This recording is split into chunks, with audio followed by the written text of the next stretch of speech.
Hi Air Signs, Gemini, Libra, Aquarius. Welcome to Mystic Queen PH. At ito ang inyong daily gabay ngayong araw ng February 11, 2024. This is a general reading. Just take what resonates.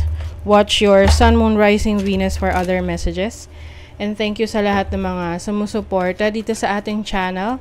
Just a reminder, gamitin nyo lamang ang reading na to bilang gabay. And pa-follow, like na rin ating Facebook at TikTok. Lahat po yan Mystic Queen PH.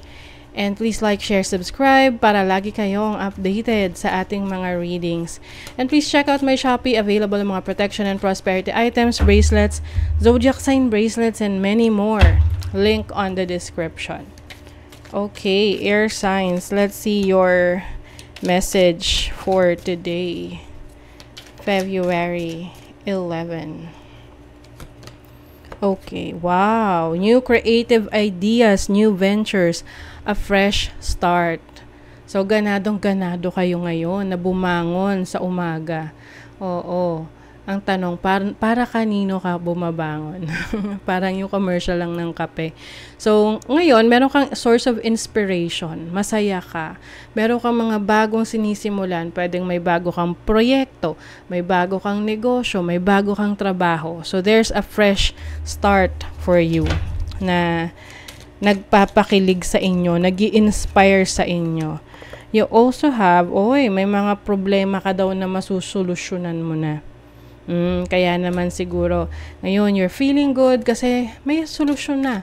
Kung ano man tong nagpapastress sa'yo in the past. Oo, nagawa na ng paraan. Slowly but surely getting ahead. Yes. So as long as meron kang action, steps na tinitake everyday, laging may progress kesa yung walang ginagawang step or action, 'di ba? Yung iba nagpo-procrastinate, ino-overthink ang isang sitwasyon hangga't hindi pa perfect, hindi sila nagte-take action. Pero ang totoo, kung ikaw ay talagang determinado ka, kahit maliit pa yung step na yan, as long as nagmo-move ka, talagang magpo-progress yan. Makakarating ka sa paroroonan mo. Doon, ma-achieve mo yung goal mo.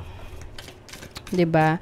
Parang yung yung gusto mong mag-lose ng weight. So yung iba iniisip, kailangan maganda yung outfit ko. Oo, dapat aesthetic yung look ko pag nag-gym ako. Kaya lang pwedeng wala ka pang budget. So yung iba hindi nila tinutuloy kasi hinihintay nila yung pagkakataon na yun na aesthetic ang kanilang ang kanilang aurahan pag mag-gym. Whereas, kung ano yung meron ka ngayon, may jogging pants ka, may shorts ka, may rubber shoes ka, hit it off sa gym. Punta ka na agad doon, 'di ba? One day at a time, may progress talaga yan. Or kahit hindi pa mag-gym, but anything na maglalakad ka sa kalsada, 'di ba? Kasi lumilipas yung oras. Oo. And kung may gagawin ka sa paglipas ng oras, meron ding pagbabago sa paglipas ng oras, 'di ba? When you look back. So you feel something is lacking in your life, perhaps love, money, or goal. So ayun na nga. Yung iba, maaring ito yung reason kaya ngayon parang yung sarili mo, ikaw na mismo yung nag-cheer up sa sarili mo, no? Na, self, galingan mo. Ikaw na, dapat may gawin ka na ngayon, no? Kasi, maaring yung iba sa inyo, nawawala ng inspiration, kaya minsan, naapektuhan yung mga ginagawa ninyo, no? Kulang sa inspiration, yung iba, walang love, yung iba walang money, yung iba walang goals. So, kahit isa lang dyan, meron kang pagpapasalamat. Kailangan ipagpasalamat. Okay? Inspire yourself. So, this is the 9 of Swords as your energy. Yung iba, kulang kayo sa tulog.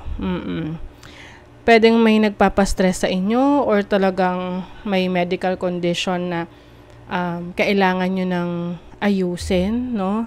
Kung meron kayong insomnia. You have the Death card. So, this is transforming yourself. It's about time na baguhin mo yung buhay mo, no? Kumbaga, for the better. Uy, may Two of Cups. Alam nyo, merong very much concern sa inyo, nagmamahal sa inyo.